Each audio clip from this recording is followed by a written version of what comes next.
Então, uma boa noite a todos que estão aqui conosco em mais uma live da série de lives, né, dos professores que inspiram. Hoje a gente, então, está com a Lediane. Meu nome é Eleonora e hoje eu estou aqui com a função de fazer a mediação, né, desse bate-papo, assim, de uma conversa. E a Lediane está aqui conosco hoje porque ela foi indicada, né, num post da Zelo, onde a Zelo solicitou indicações, né, aos seguidores de professores que inspiram, né, as suas práticas. Esse é um dos pilares, assim, de trabalho da Zelo. Estou aqui hoje como parceira da Zelo também. E a Zelo tem essa proposta de promover e fomentar o protagonismo dos professores, né? E o protagonismo docente, ouvir os professores, que são essas pessoas que estão no chão da escola, produzindo a prática e produzindo a pedagogia no cotidiano, né? Então, uma das ações é o seminário da Zelo, que em breve aí, a Gabi disse que teremos notícias, muito em breve, da organização do seminário. E uma outra ação foi, então, essa proposta, né, de conversar com profs que nos inspiram. A gente está chegando aí na última semana da série de lives que a gente fez, a gente já ouviu vários outros professores. A gente tem um pequeno roteiro, tá, Lediane? Mas eu quero te dizer assim, que tu te sintas bem à vontade. É um roteiro guia, mas não é um roteiro fechado, né? A ideia é que a gente possa conversar, partilhar e que as pessoas que estão aqui nos escutando possam também colocar, te fazer perguntas, né? E que a gente possa estabelecer mesmo uma conversa e um bate-papo. Também quero te dizer que é um prazer te conhecer. Eu seguia lá a página do meu babá, pela minha página, né? Alguns professores a gente acaba conhecendo, outros a gente de nome. Eu sou bem ruim para nomes, assim. Às vezes eu demoro um pouco a fixar o nome das pessoas, mas é interessante essa proposta que a Zelo fez, porque a gente acaba conhecendo professores de diferentes locais e de diferentes regiões, né? Então, estou muito feliz de estar aqui contigo, tá? Muito obrigada por estar aqui conosco, por disponibilizar o teu tempo, um pouco de ti e da tua prática para nós. Antes de passar a palavra para ti... Eliana, quero te falar que está travando bastante para mim a tua imagem. É? Tá. Ai, deixa eu ver aqui. Eu consegui ouvir tudo que tu falou, só que fica travando, às vezes dá uma congelada na tua imagem também. Eu tenho medo de sair da internet daqui de casa, do Wi-Fi, e eu vou tentar, tá? Porque a internet, o que acontece? Eu sou de Rio Grande, no Rio Grande do Sul. A gente teve o ciclone aqui, né? Acho que aí muito provavelmente também, não sei se afetou bastante ou não. Mas a gente ainda está sofrendo alguns impactos do ciclone. Então, assim, a gente ficou algumas regiões ficaram muito tempo sem luz, né? Aqui. E porque aqui pega uma região de praia, né? Então pega uma região oceânica. Então ficou muito tempo sem luz e algumas coisas ainda estão muito instáveis. A internet é uma delas, né? E a rede elétrica também. Então eu vou tentar desconectar da minha e vou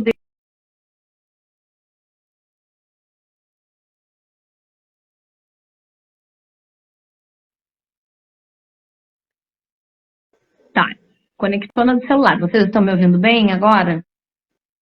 Estou ouvindo bem. A princípio, sim? Sim. Tá, vamos tentar sim. Qualquer coisa a gente vai se ajustando. Tudo adaptando. Então, Lediane, para a gente começar, uma das primeiras coisas que eu gostaria de te pedir é que tu nos contasse quem é a Prof. Lediane. Então, oficialmente, boa noite agora. Eu também quero agradecer, dizer que fico muito feliz de ter sido indicada e de estar aqui me colocando hoje, porque dentro desse mundo da educação a gente sabe que qualquer um que fale, fala por todos nós, de certa forma, né? Porque a gente sabe quanto é difícil ser valorizado, ser enxergado e ter uma prática que também é bem vista, né? Então, quando eu estava até conversando aqui em casa, que acho que essa é a pergunta mais difícil do roteiro, que é definir quem nós somos, né? Mas, basicamente, eu acho assim legal compartilhar que a primeira coisa que me deixa muito orgulhosa enquanto professora é saber que eu sou a primeira e, por enquanto, a única pessoa da minha família a concluir o nível superior, né? De toda a minha família. Então, já é assim uma conquista que eu trago e sei que muitos outros estão vindo agora logo atrás de mim, né? Então, eu sou pedagoga, né? Também sou mãe de 2 crianças, o Raul que tem 6 anos e a Elis que tem 5 meses. Eu sou uma professora que vai se redescobrindo a cada dia, né? Eu acho que isso é uma boa definição assim da Prof. Leidiane, é uma pessoa que está em constante formação. Né? Teve uma frase que eu ouvi na minha graduação que é: professor é um constante tornar-se. E é isso mesmo, né? Porque a gente nunca está pronto. E quando a gente acha que encontrou um caminho, daqui a pouco vem outro diferente, que nos enche os olhos, que nos dá esperança. Então, basicamente, eu acho que eu sou essa pessoa em mudança, em transformação, que não se acomoda, que de certa forma incomoda um pouco, né? E acho que também é por aí o caminho para ser uma pessoa diferente. Deixa eu te fazer uma pergunta. Tu te formou em pedagogia onde? Me formei em pedagogia pela Unicinos. E aí, posteriormente, eu fiz especialização em orientação educacional e também em educação infantil.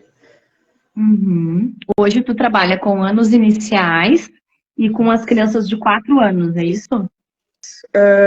Eu sempre tinha trabalhado só com educação infantil, né? Eu sou professora há aproximadamente 15 anos. E aí, ano passado, eu fui chamada no concurso público na rede de São Leopoldo e passei a trabalhar também com as crianças dos anos iniciais, né? Então, foi uma outra descoberta também e ainda estou nesse processo, né, que é muito recente, de ser uma professora alfabetizadora, de ser uma professora das crianças grandes que ainda são crianças, né? Então também é um processo que eu estou vivendo.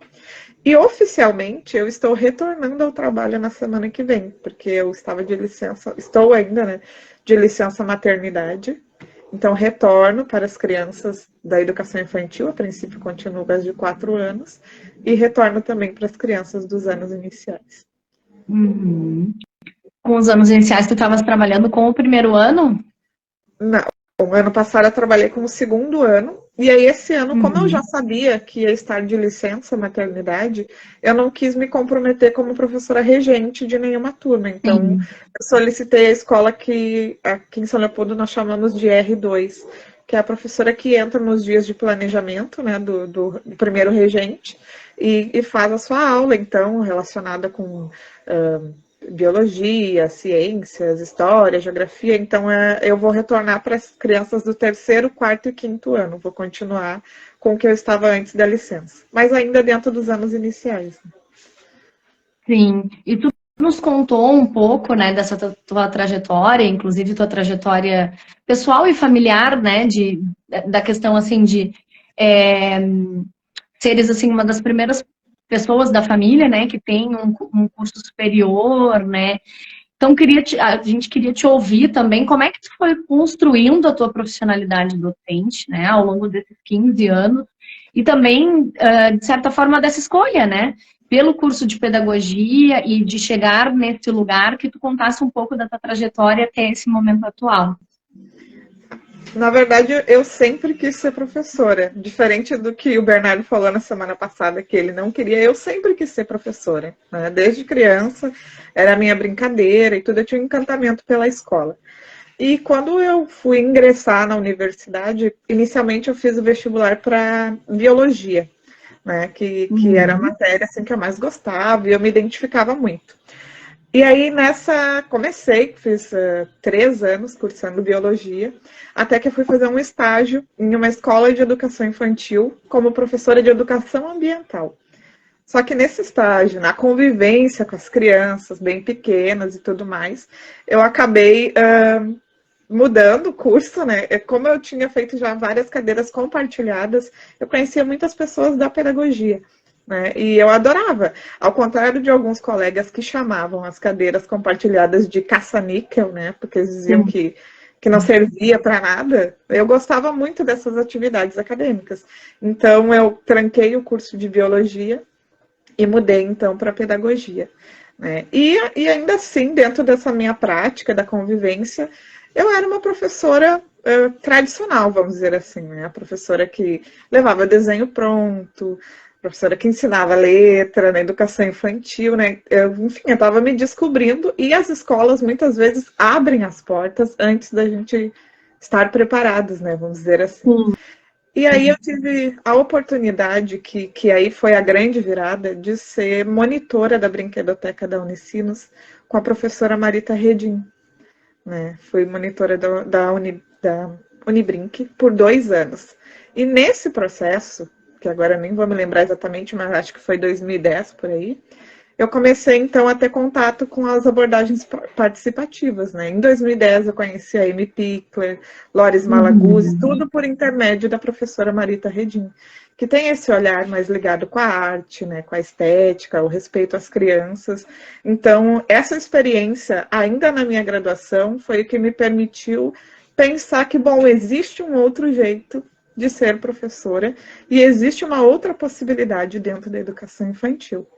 Né? Então, claro, estive em muitos espaços que nem sempre eu conseguia fazer tudo o que eu desejava, mas, e aí vou usar um termo que eu roubei da professora Sariane, que é das micro-revoluções. Eu sempre busquei, dentro dos lugares onde eu estive, fazer a diferença, mesmo que fosse nas pequenas coisas, nos pequenos detalhes, seja num olhar mais atento com as crianças, no ouvir, no conversar com o bebê, né, de fazer uma proposta que dá trabalho, mas que eu sei que com a continuidade ela vai deixar de dar trabalho.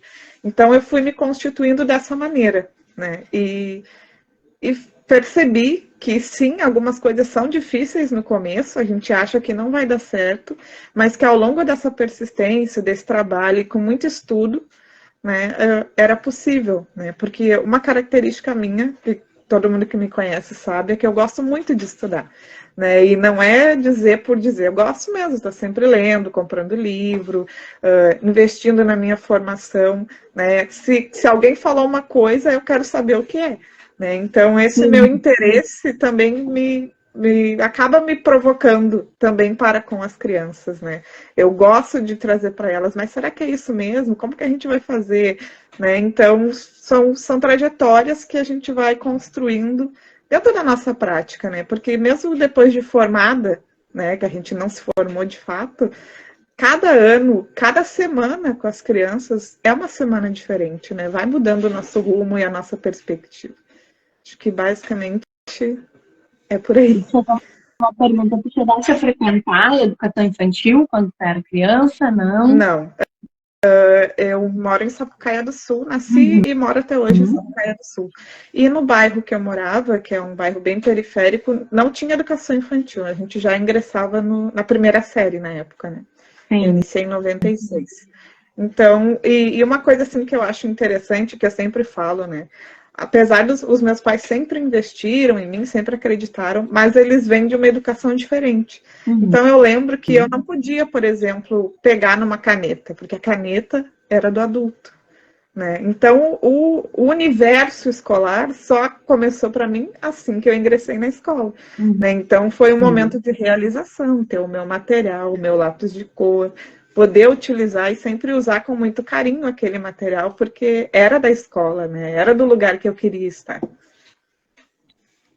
Não, eu pergunto porque, te ouvindo falar, assim, né, de trazer folhinhas prontas, enfim, a gente também é muito influenciado por aquilo que a gente conhece de educação infantil ou pelo que a gente frequentou em termos de educação infantil ou de educação da infância, né, assim. Então, se tu pudesse contar um pouquinho mais, eu achei muito interessante esse teu processo de transformação ou de micro-revolução, que foi a palavra que tu usou, né?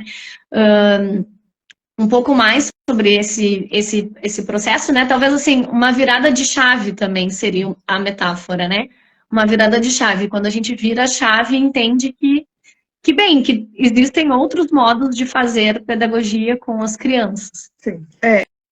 Apesar de eu não ter frequentado a educação infantil, assim que a gente começa na faculdade, começa a fazer estágios, a gente tem contato com outros professores, né? E nos meus estágios dentro das escolas de educação infantil, essa era a regra, né? Era trazer um desenho pronto, era trazer uma folha que tenha A do abelha, né? E de elefante, e as crianças colorirem, às vezes, mesmo dentro de uma faixa etária de 1 ano, eu via sendo oferecido folhas de atividades para as crianças, né?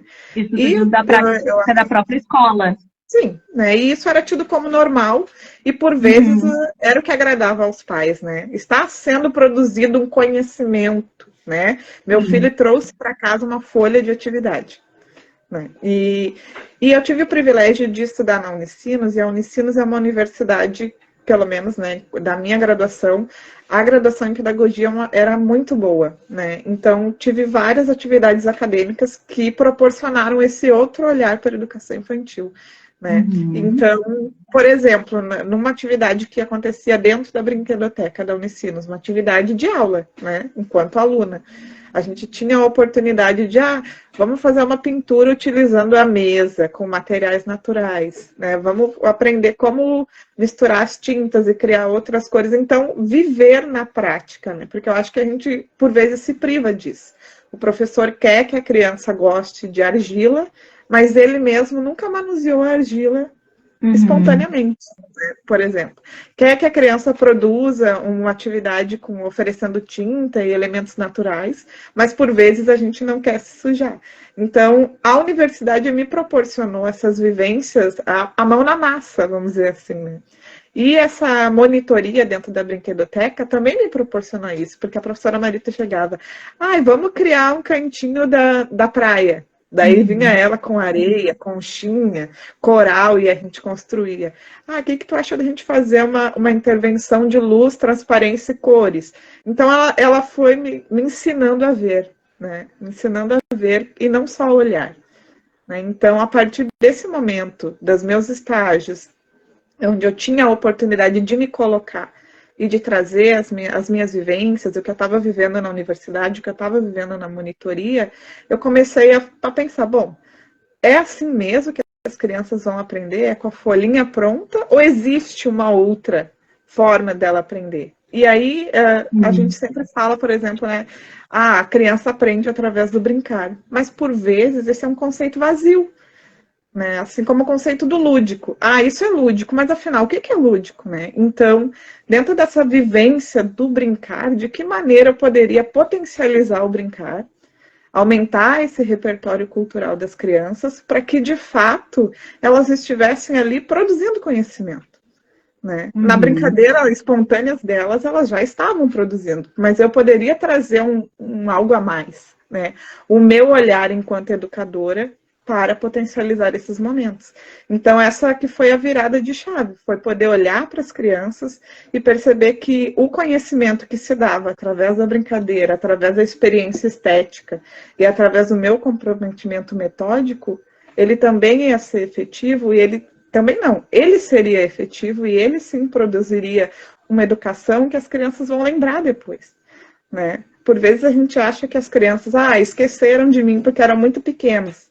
A criança pode até não lembrar da professora Leidiane, mas ela vai lembrar da experiência que ela viveu na escola e, por vezes, a família também não vai esquecer, né? Eu fico muito feliz quando encontro, quando tenho a oportunidade de receber uma mensagem, né? Por vezes, alguns pais que eu fui professora quando as crianças eram bebês, me mandou mensagem, estou pesquisando tal escola, o que tu acha? Então, eu penso assim, isso significa que eu deixei uma marca positiva, né? Todos nós vamos deixar marcas, e que bom que até o momento as marcas que eu tenho deixado, acredito que estão sendo marcas boas para as crianças. Não, eu acredito que tu trazes duas coisas assim muito interessantes, né? A primeira é como a escola ou os espaços que a gente vai conhecer e realizar nosso estágio, ou monitoria, ou seja, as nossas inserções de prática docente, né? Lá no início da carreira ou quando a gente está estudando, o quanto elas nos moldam, entre aspas, né, naquilo que a gente acredita que é o trabalho com as crianças, porque talvez em alguns momentos seja o primeiro contato que vai se ter com o que é o trabalho com crianças pequenas ou com bebês, né, enfim. E aí tu colocas o quanto é importante o papel da universidade, né, nesse caminho, né, e nessa formação da profissionalidade docente. E isso é uma das coisas que eu quero ressaltar, assim, na tua fala, porque hoje existe uma grande discussão aí em torno dos cursos de pedagogia, né? Então, deles saírem das universidades e irem para os institutos superiores, e do quanto o professor, ao meu ver, dentro daquilo que eu estudo, que eu acredito, né? E acredito que tu também, ao que eu pude te ouvir aqui, do que eu conheço ali do meu pequeno baobá, do quanto a universidade, com essas práticas de pesquisa, de colocar o corpo do professor em trabalho, né, e desestabilizar, desestruturar o corpo do professor também daquilo que ele conhece, né, é um espaço importante de mudança de prática, que é isso que tu traz, né, a universidade, ela foi fundamental, ou, né, foi um dos pilares para que hoje eu fosse a professora que eu sou, né, e que possibilitasse eu pensar a educação das crianças de uma outra maneira. Isso, e tem uma coisa assim que de certa forma incomoda. As pessoas têm, pelo menos quando eu ingressei na universidade, todo mundo dizia assim: ai, não vale a pena fazer pedagogia, né? O melhor é o magistério, porque o magistério é prático e a pedagogia é só teoria. Né? E isso me incomodava muito, porque, na verdade, não existe prática sem. Me fugiu a palavra agora. Uma prática sem a teoria, né? A própria conexão. A prática sem a teoria, né? E a prática, mesmo que se diz, a prática do magistério, de certa forma, era a prática da atividade pronta, né?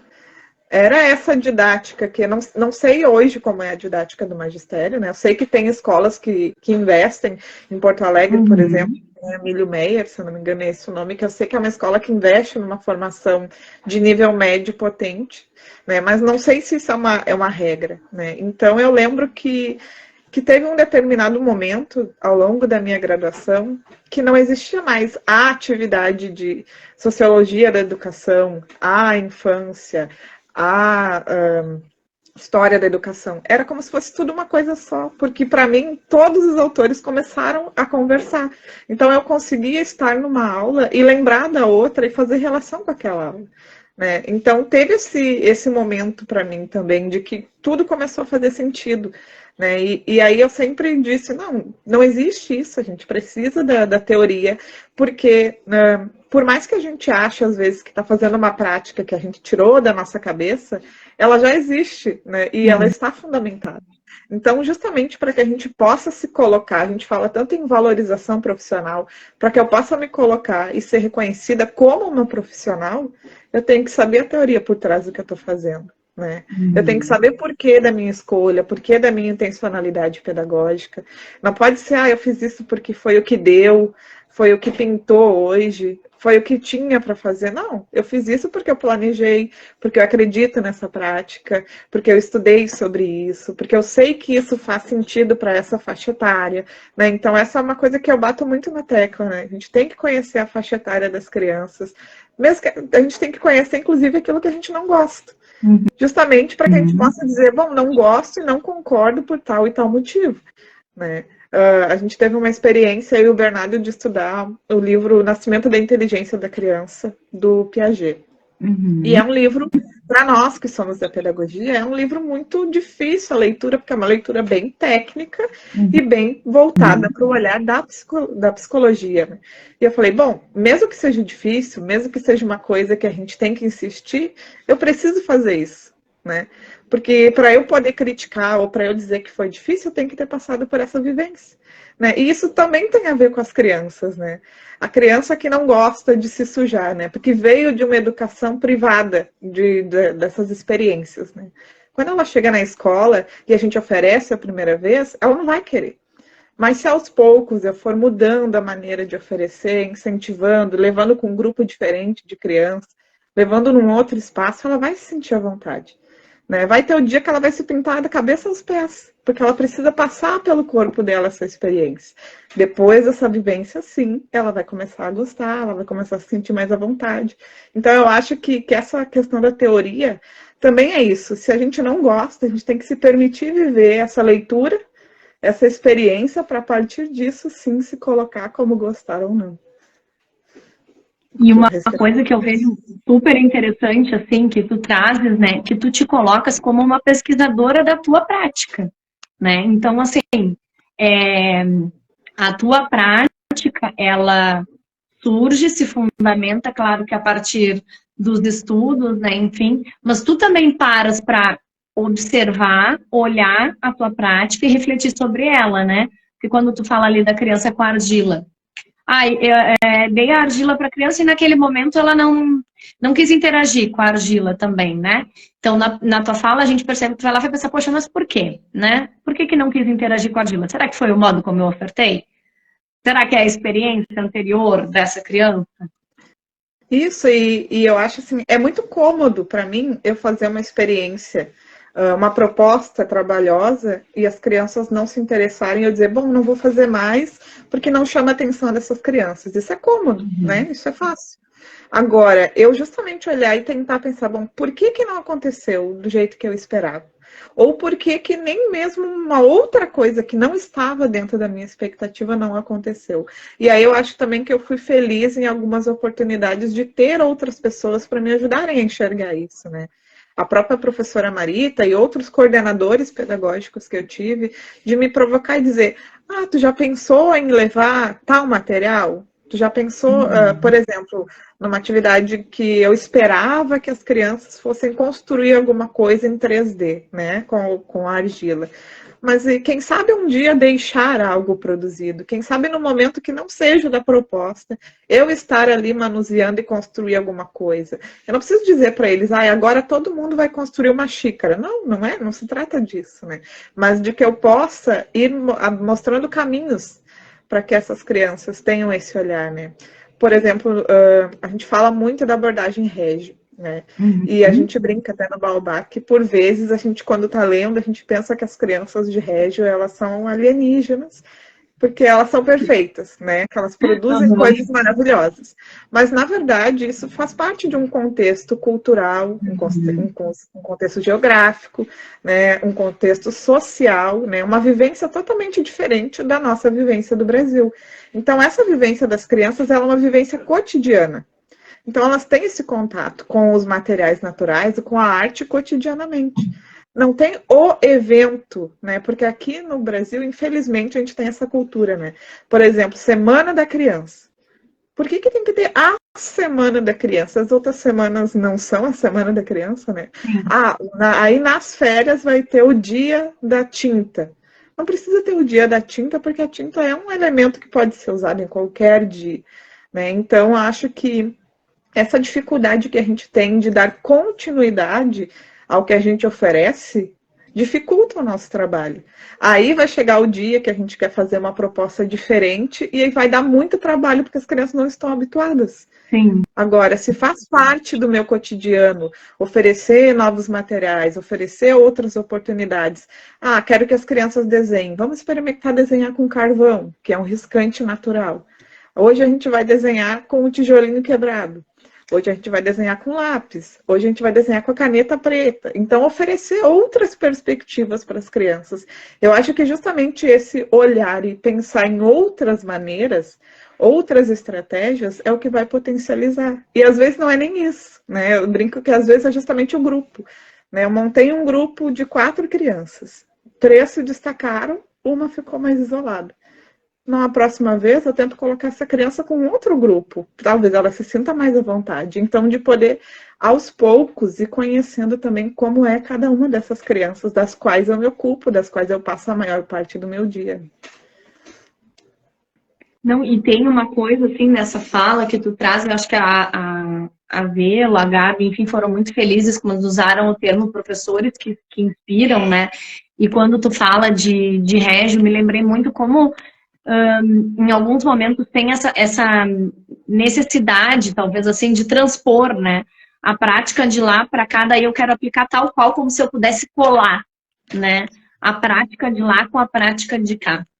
E do quanto a gente, às vezes, tem produzido professores frustrados, né? Com essa prática de que, bem, poxa, por que eu não consigo, né? Fazer tal prática ou pensar nisso? E quando a gente fala no inspirar, né? E te ouvindo e olhar esse teu movimento formativo, de construção da tua profissionalidade, da tua pesquisa lá junto com as crianças, né? Justamente esse movimento, talvez, não sei se seria metáfora a palavra, mas justamente assim, inspirar, que nem como a gente faz com o ar, né? Que entra na gente, nos transforma de alguma maneira, né? E quando sai, sai algo totalmente único, que vai ser da Lidiane, que vai ser da Eleonora, que vai ser da outra professora, mas que bem, foi a Lidiane que me inspirou talvez a olhar os desenhos, ou a argila, ou a materialidade de uma outra forma diferente, mas eu não quis colar a prática da Lidiane como sendo a minha prática, na minha escola, né, em um outro contexto. Isso. Inclusive tem uma fala da Carla Rinaldi, que aparece, inclusive, no livro Diálogos com Régio Emília, que eu acho que ela é perfeita, assim. Ela fala que quando o Régio apareceu para o mundo, muitas pessoas viram o Régio como uma semente que tu poderia plantar em qualquer solo, né? E ia virar um outro braço de Régio Emília. Mas que, na verdade, a proposta de Régio, ela tem que ser um espelho, né? Eu tenho que olhar para aquilo e me enxergar refletido. Eu vou fazer as adaptações necessárias para que isso aconteça. Se eu não consigo me enxergar nela, ela é uma prática vazia, né? Eu sempre falo, por exemplo, que ao mesmo tempo que a internet foi boa, ela também foi ruim para a educação, né? Porque a gente começou a ver muitas coisas instagramáveis e muitas pessoas querendo reproduzir coisas instagramáveis, mas sem pensar na base daquilo, né? De que por exemplo, eu já tive a experiência de visualizar pessoas montando o cenário da foto. Isso é uma coisa que não tem o menor sentido, né? Que conhecimento que tem por trás disso? É a mesma coisa que eu pegar a mão do bebê, passar tinta e carimbar na folha. Sim. Não tem nenhuma experiência vivida. A gente volta para o mesmo lugar, né? Sim, não está sendo produzido nenhuma memória afetiva que seja para o bebê carimbar o seu pé ou a sua mão. E eu já carimbei muito pé e muita mão de bebê, né? E eu falo, não é para ter vergonha disso, porque vergonha seria se depois de todo esse tempo, depois de toda essa vivência, eu continuasse reproduzindo isso. Aí eu estaria errada, né? Porque eu tive acesso a outros saberes, tive acesso a outras oportunidades e optei por continuar fazendo errado. E uma coisa que, se eu não me engano, foi a Ellen, na semana passada, que falou que por vezes, quando a gente vê essas coisas, a gente olha para a realidade da educação pública e acha que não é possível. Né? E eu acho que isso é uma coisa assim que eu escuto muito, né? Na minha escola não dá. Na minha escola sempre foi assim, aqui é tudo assim, aqui não tem material, aqui as crianças elas têm muitos problemas, então elas não conseguem dar essa atenção, né, que é necessária na escola pública. Mas eu até brinco, né, como eu trabalhei 14 anos na rede privada, quando eu cheguei na educação, eu já tinha uma ideia de como era a educação pública, né? É assim, assado, já fiz estágio, sei como é. Mas quando eu cheguei na escola que eu trabalho, eu tive um baque de realidade de verdade, né? É assim que é aqui com essas crianças. Com as crianças dessa região, desse bairro, dessa localidade, é assim que funciona. Então, sim, existiam muitas coisas para além da educação formal que eu tinha que dar conta, né? Uma criança que precisa da escola para se alimentar, uma criança que vai chegar... Eu lembro que eu comecei no inverno e chegou uma criança de regata e de chinelo de dedo no dia que fez 3 graus. Então, de saber que na escola existe um lugar onde tem roupa e calçado para se oferecer para as crianças. Né? Então, tinha outras coisas para dar conta, mas também tinha a vivência que essas crianças têm do mundo. O que elas traziam para a escola? A potência do que elas falavam.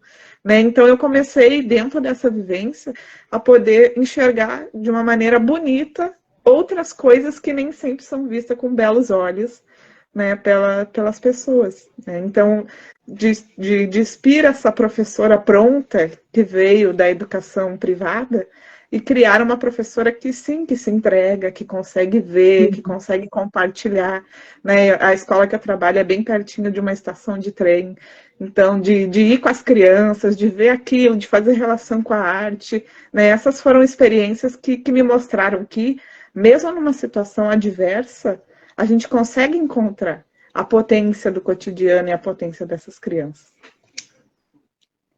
E, Lediane, tu já falou, assim, de várias práticas, né? A gente tá te ouvindo, assim, e te ouvindo várias práticas, né? Acho que isso é uma riqueza do teu relato de sempre estar fazendo essa ponte, assim, sabe? Quando alguém está nos contando uma história, contando histórias, assim, sempre fazendo essa ponte com o chão da escola, com o cotidiano da escola. Mas tu achas que terias, assim, alguma experiência ou alguma prática pedagógica que para ti, assim, sintetiza mais, assim, as coisas que tu mais acredita como docente, que tu colocas em prática, na tua prática com as crianças? Olha, não é querer me gabar, mas, claro, eu gosto de muitas coisas que eu vivi, mas eu acho que é muito importante compartilhar a minha experiência do ano passado, essa experiência de iniciar o meu tornar-se professora da rede pública, né, da escola pública. E eu lembro, assim, eu não julgo a professora que estava com as crianças antes, mas eu lembro que quando eu cheguei na escola, eu ouvi assim, bom, tu vai gostar muito dessa turma, que era uma turma de educação infantil, porque ela não dá trabalho nenhum. Tu bota eles nas mesinhas, dá um jogo para eles e tu pode ir adiantando as tuas coisas da tarde. E aí tudo bem, né? Não vou entrar numa discussão sobre isso, né? Vou começar meu trabalho com as crianças. Então eu percebi que essas crianças, eu entrei em maio, essas crianças estavam na escola já há quase 3 meses. Só que elas não tinham pertencimento nenhum à escola. Elas tinham, nós temos banheiro dentro da sala de educação infantil. Eles perguntavam: eu posso ir suar o meu nariz? Eu posso lavar a minha mão que está suja? Eu posso tomar água da garrafa deles, da sua própria garrafinha. Eles não tinham a autonomia para fazer nada dentro da escola, né? Então, e já tinha aquela coisa bem regrada. Agora é a hora do lanche, eles já iam fazer uma fila e ficavam me esperando para segurar a mão do primeiro e com eles até o refeitório. E eu respeitei esse processo deles, né? Porque eu não podia simplesmente chegar e dizer, bom, agora é tudo diferente. Não, fui aos poucos dizendo para eles, claro, o banheiro é nosso, quem quiser ir no banheiro pode ir. Pode tomar água na tua garrafa sempre que tu quiser. A gente não precisa andar em fila. Olha as pessoas andando na escola. Tá vendo alguém na fila? Daí eles, não. Eu falei, quando a gente vai passear com a nossa família, a gente não vai um atrás do outro. Né? No refeitório, poder escolher o que comia. Então, essa questão da conquista da autonomia e do pertencimento dessas crianças enquanto, bom, essa escola é nossa e essa é a nossa sala de referência, né? Deles poderem fazer as suas produções e serem, não tinha nada nas paredes, as paredes não conversavam com as crianças, né? E aí eu comecei a expor os trabalhos deles, a fazer as coisas com eles, a trazer outros olhares, colocar os trabalhos na rua. Então, às vezes eu chegava pela manhã e via alguma criança dizendo, olha, mãe, esse aqui que a gente fez, sabe quem é essa aqui? A Cecília Meirelles. Então, são crianças de 5 anos que por a maioria delas era a primeira experiência na escola, né, que estava entrando na educação básica, de ver essas crianças se constituindo como sujeitos daquela escola. Né? Então, não é que foi uma prática, digo assim, a minha experiência do ano passado foi uma experiência de tornar-me junto com as crianças pertencente daquele lugar.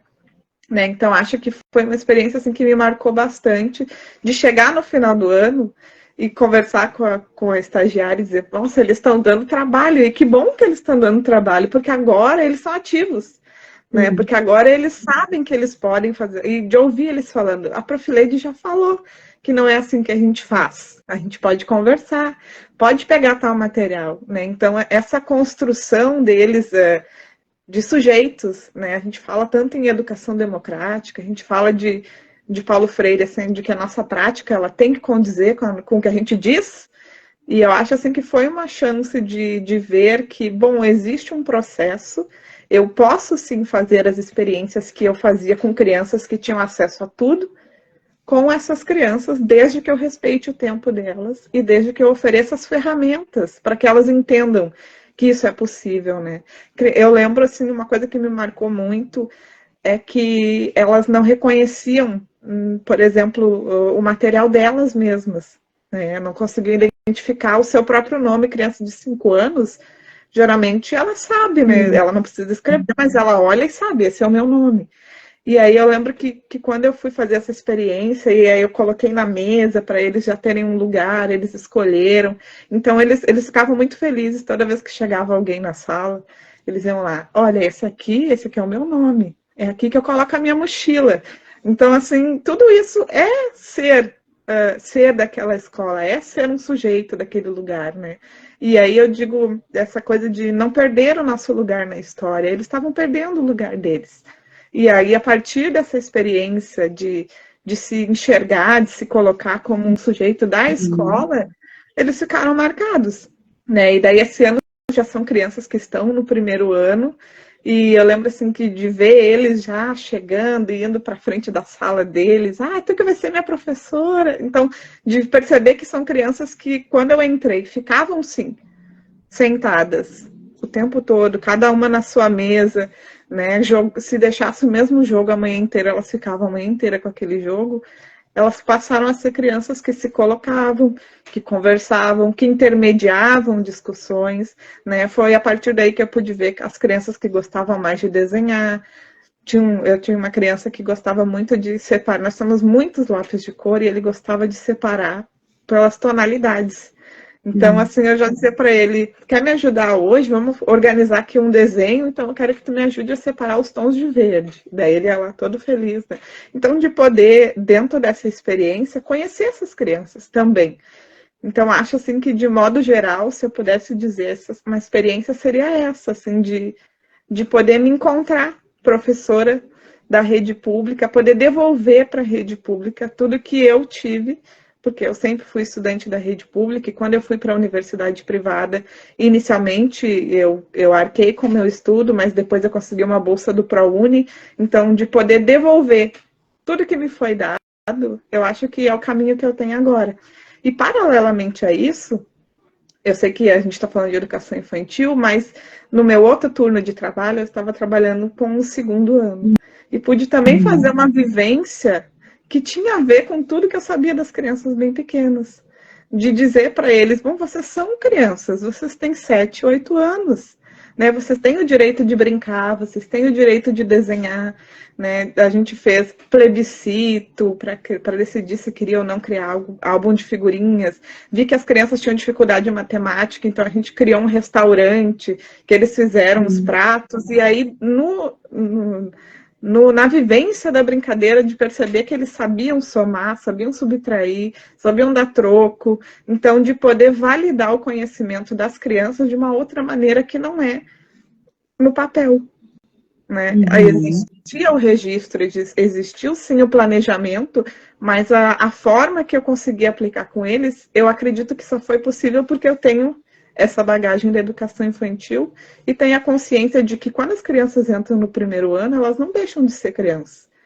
Né? Às vezes a escola tem essa fala, não podemos nos esquecer que eles ainda são pequenos, mas na teoria, na hora ali do cotidiano da sala de aula, é uma prática totalmente corrida, que tem que dar conta de tal e tal coisa. Então, eu não deixei de dar conta de nada que fazia parte da minha alçada, mas eu consegui dar conta disso de uma outra maneira, de um outro jeito que também foi bom para essas crianças. Não, e tu trazes, assim, muitas coisas interessantes, né, nesse teu relato, assim, das práticas. Mas eu queria sinalizar e apontar duas.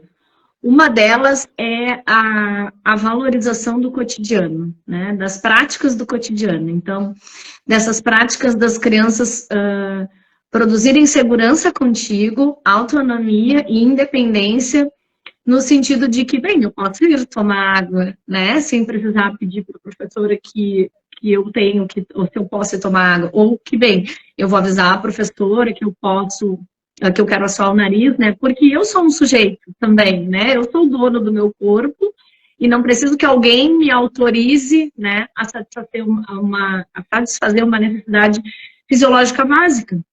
E como as crianças pegaram isso contigo, assim, e usavam em alguns momentos a tua própria autoridade de adulto, não, a professora Lediane disse, né, nos ensinou para também, de certa forma, convencer os outros adultos, né, de que elas são capazes, sim, né. E uma outra questão é de que todos esses movimentos são possíveis na escola pública, que eu acho que é, assim, uma das coisas que tu finalizas essa tua fala, assim, desse momento, desse questionamento, apontando, né, do quanto é possível, sim, fazer estes movimentos também na escola pública. Porque às vezes a gente olha só para o espaço do contexto da escola privada, né, e a gente acha que a gente precisa ter os melhores materiais, as melhores mesas prontas, do tamanho disso, do tamanho daquilo, do material disso, do material daquilo,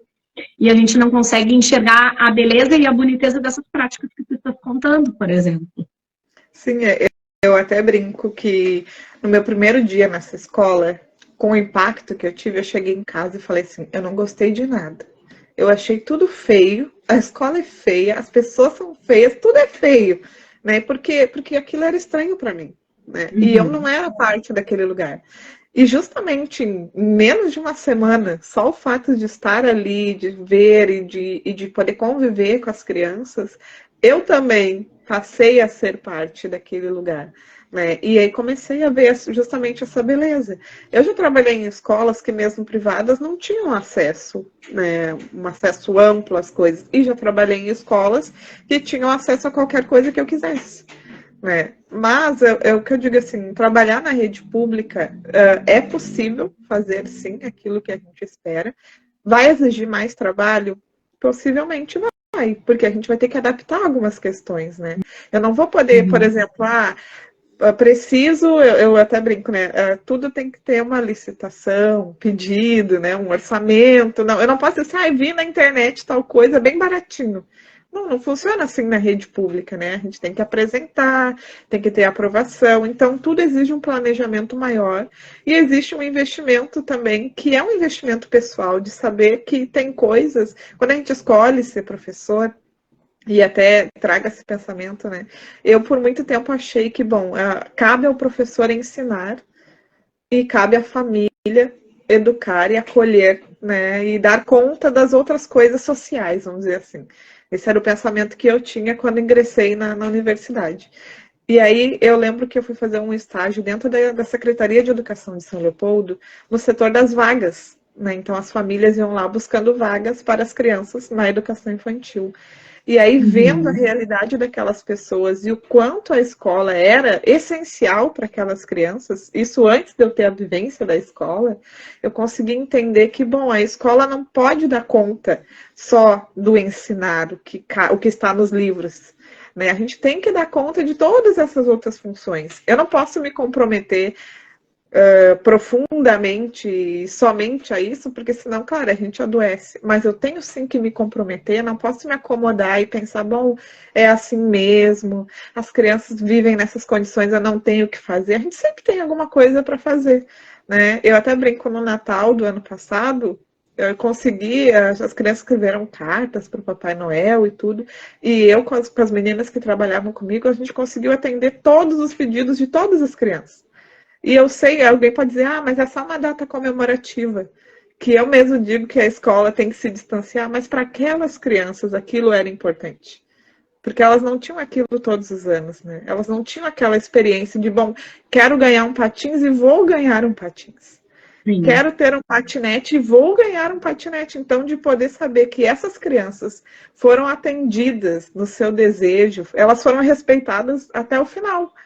Até o encerramento daquele ano letivo, né? Então, eu acho assim que essas oportunidades, se a gente pode, se a gente consegue, com a ajuda dos outros, atender, é o nosso papel fazer, né? É o nosso papel dar conta dessas coisas, porque é outra coisa que a gente fala, né, de que não tem como a gente dissociar a política do cotidiano. E não é a política partidária, mas tudo é política. Então, educar, ser professor já é uma escolha política.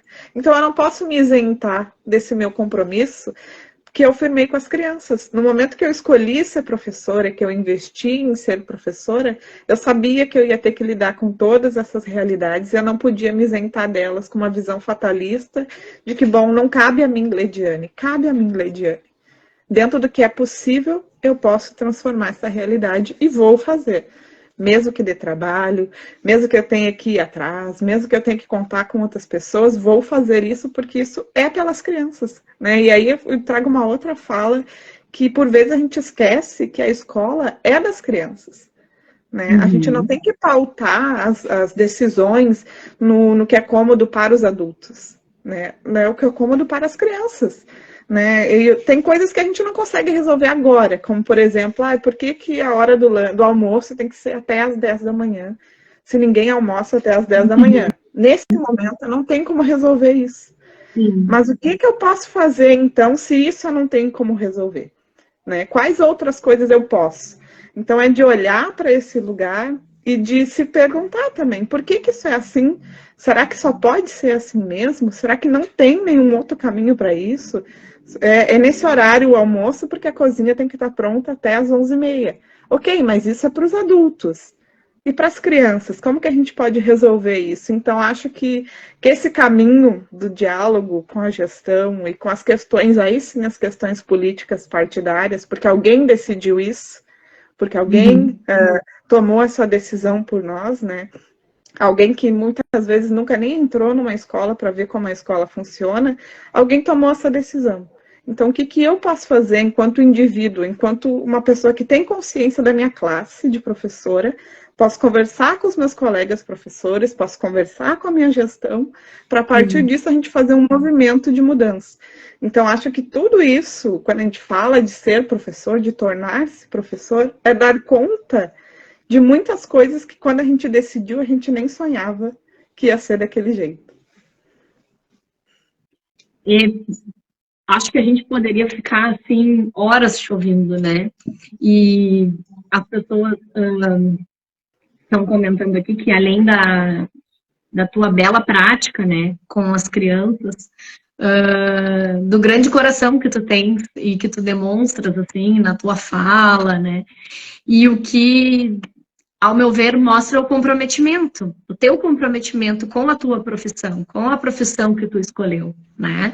Que deveria ser como qualquer outra profissão, né? Não chegaste a ser professora caindo de paraquedas, né? Mas escolheste estar nesse lugar e como uma escolha, né? Política também, não política partidária, mas política, vou fazer da educação um bem comum.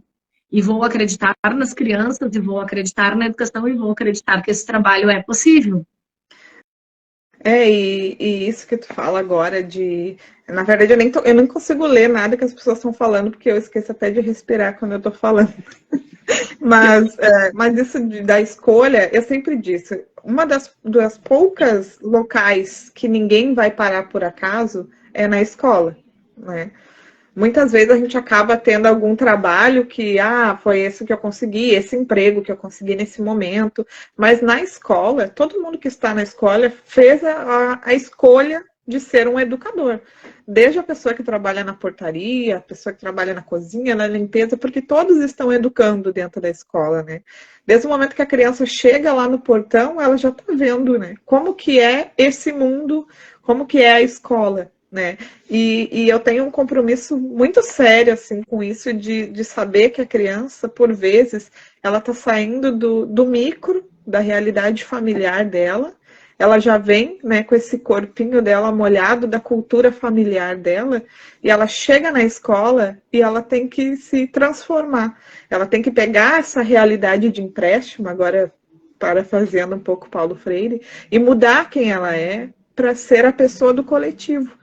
Só que aí a escola, por vezes, apaga esse individual que ela trouxe de casa, né? E o meu compromisso como educadora é, sim, vou oferecer uma realidade que faz parte desse convívio social, mas tu continua sendo singular, tu continua sendo único, tu continua tendo a tua cultura, a tua família, as coisas que tu traz para a escola são importantes, né? A criança que chega para ti, às vezes, eu já recebi uma rodinha de carrinho quebrado, Ai, trouxe para ti, prof. Isso é importante para ela. Então eu não vou dizer, ai, o que eu quero com essa roda quebrada.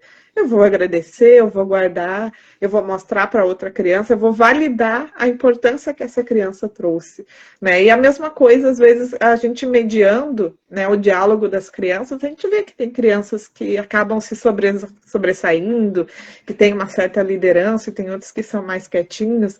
Então, de poder validar todas essas crianças, de dizer, olha, vamos ouvir agora o fulano, o que tu acha disso? A gente já te ouviu ontem, hoje vamos dar oportunidade para o teu colega. Então, essa mediação só é possível se a gente conseguir enxergar as crianças como pessoas.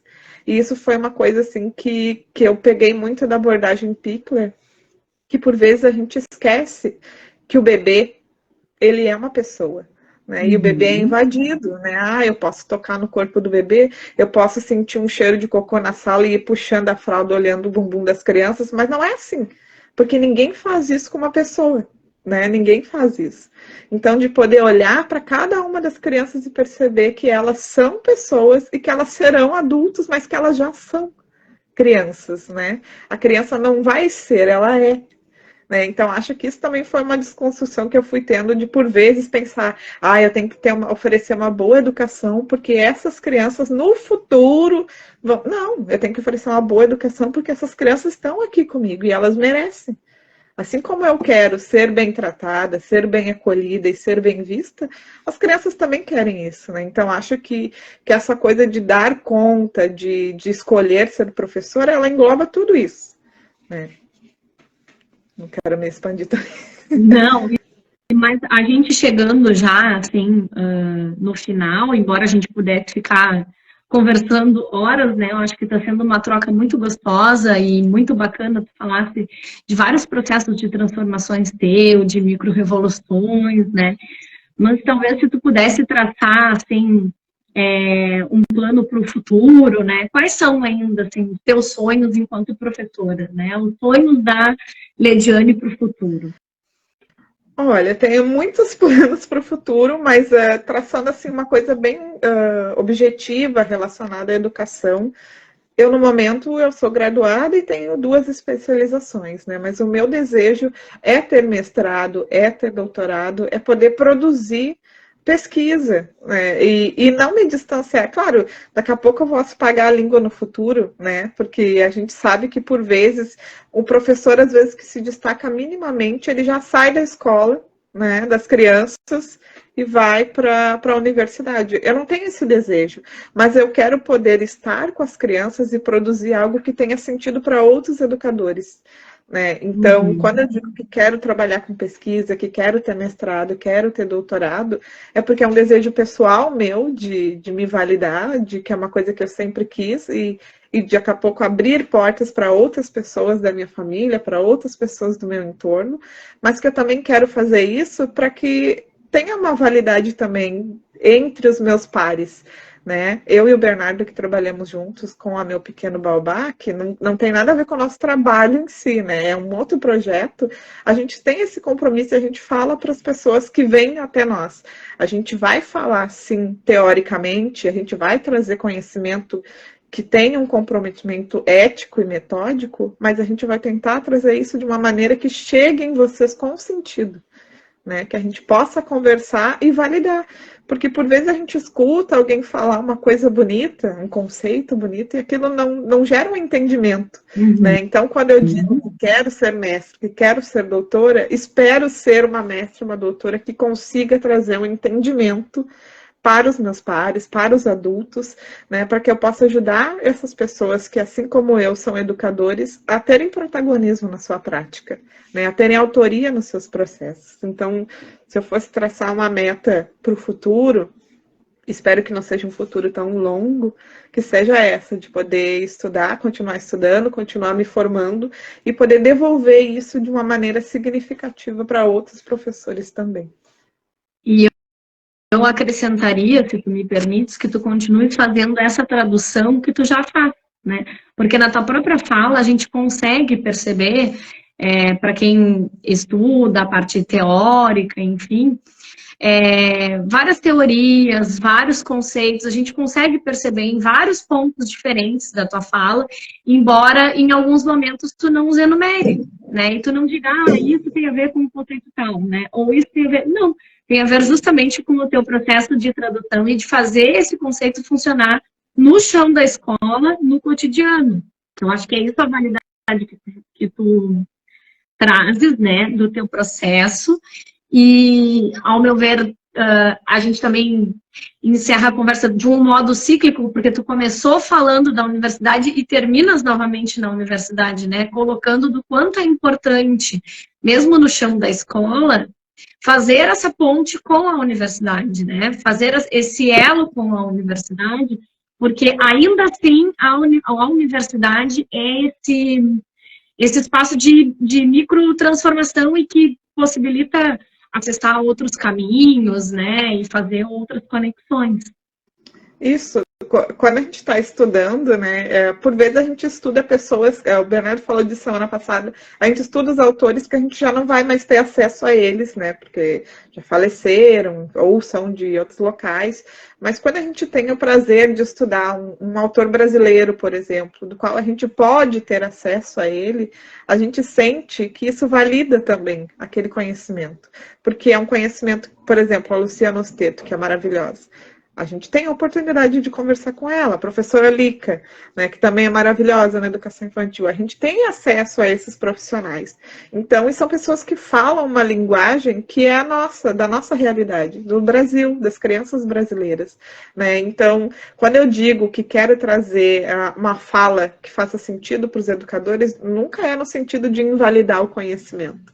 É justamente mostrar, bom, o conhecimento, ele é importante, ele é essencial, e ele é indissociável da prática. Então, para a gente ter uma prática de qualidade, a gente precisa ter um conhecimento, um fundamento que vá validar isso também. E se tu pudesse, assim, para a gente finalizar, né, sintetizar em uma frase, não sei, um parágrafo, porque fala nunca dá para mensurar em termos de frase ou parágrafo, né? Mas como tu colocarias, assim,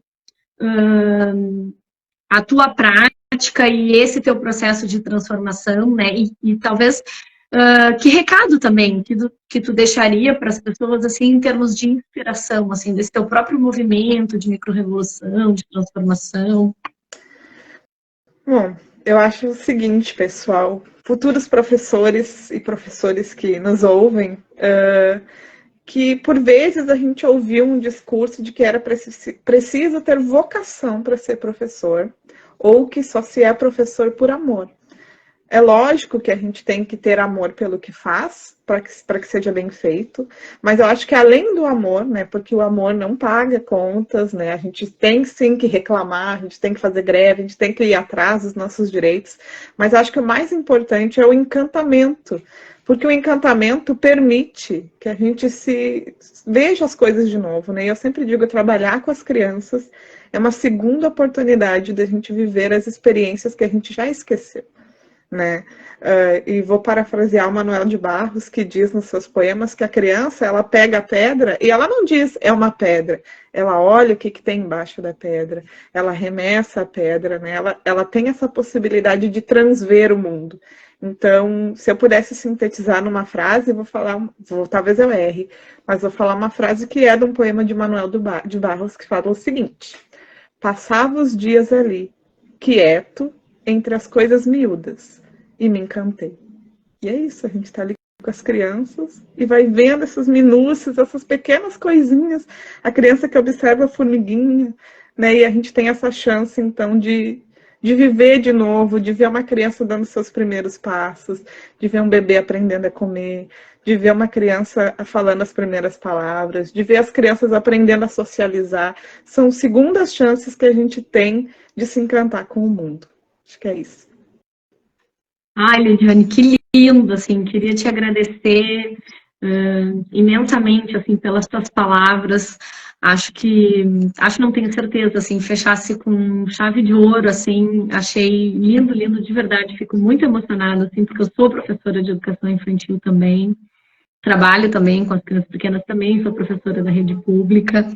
E como é bom, assim, a gente ouvir, compartilhar com pessoas que estão na mesma caminhada que a gente, né? Que estão ali partilhando sonhos e partilhando desafios também, mas principalmente partilhando sonhos, que eu acho que é o que a gente mais precisa no dia de hoje, né? Então, eu queria finalizar, assim, agradecendo a tua disponibilidade, ao teu tempo, as tuas palavras, principalmente também ao teu acolhimento com as crianças, né? A tua perseverança e o teu comprometimento com a educação, né? E agora com a educação pública, mas o teu comprometimento com uma pedagogia que escuta as crianças, que dá voz para as crianças e que percebe as crianças como sujeitos históricos, como sujeitos de direito. Que bom que temos na educação e na rede pública professoras como tu, né? E que tu possas hoje inspirar outras pessoas que nos ouviram e que vão nos ouvir depois em outros momentos, que vão assistir a live. Mas, assim, muito, muito, muito obrigada mesmo, assim, e fico muito, muito feliz de te ouvir. Eu agradeço a oportunidade de falar, de poder ter conversado contigo, trocado contigo, e eu espero que, assim como as lives que eu consegui assistir, todas elas trouxeram coisas que me marcaram, e acho que algumas pessoas falaram, acho que a Ellen, o Rafael também falou, de que por vezes a gente se sente sozinhos, né? E esses espaços, eles nos mostram que a gente pode estar separados, mas que sozinhos nós não estamos. Então, que a gente possa continuar se encontrando e tendo a oportunidade de fazer uma corrente pelas crianças e pela nossa educação. Então, muito obrigada por esse espaço e que bom que a gente pôde conversar hoje. E tem uma charge, né? Acho que é do Armandinho, não lembro bem, que ele diz assim, você pretende mudar o mundo sozinho? Ele diz, não, a gente já começou a se reunir. Então, a gente já começou a se reunir, né? Já começamos a nos reunir através das lives, fazendo esses contatos. Que bom que a gente começou a se reunir. Então, uma boa noite. Eu quero deixar um convite para quem nos ouve, que se alguém não conhece a Meu Pequeno Baobá, aproveita para nos visitar e daqui a pouco é um outro espaço para vocês conhecerem. Fala para nós direitinho o arroba ali, arroba Meu Pequeno Baobá. A gente está no Facebook, está no Instagram, está no YouTube. Hoje em dia eu fico bem feliz se tu escrever lá no Google Meu Pequeno Baobá, a gente aparece. Teve um tempo que a gente não aparecia. Já então, aparece como índice de pesquisa. Obrigada. Então tá, muito obrigada. Uma boa noite para todos, uma boa noite, Lidiane, e uma boa semana para nós, né? Porque ainda temos aí uma semana que, na verdade, está se iniciando, né? Agora tu retornas para a escola, retornas quando? Segunda-feira. Segunda-feira. Então tá em fase de preparação, né? Sim, o coração tá bem acelerado de encontrar as crianças, encontrar o contexto da escola novamente. Isso, eu até falei, é claro que eu vou sentir falta da minha bebê, mas eu também tô ansiosa para voltar, porque eu gosto do meu trabalho e eu sinto falta além de ser mãe, sinto falta de ser professora, né? Então, que bom que também vou voltar. Sim, mas te desejo um feliz retorno e não estamos sós, né? Não estamos sós, seguimos sempre juntos. Muito obrigada, tá? Então, uma boa noite para todo mundo. Até mais.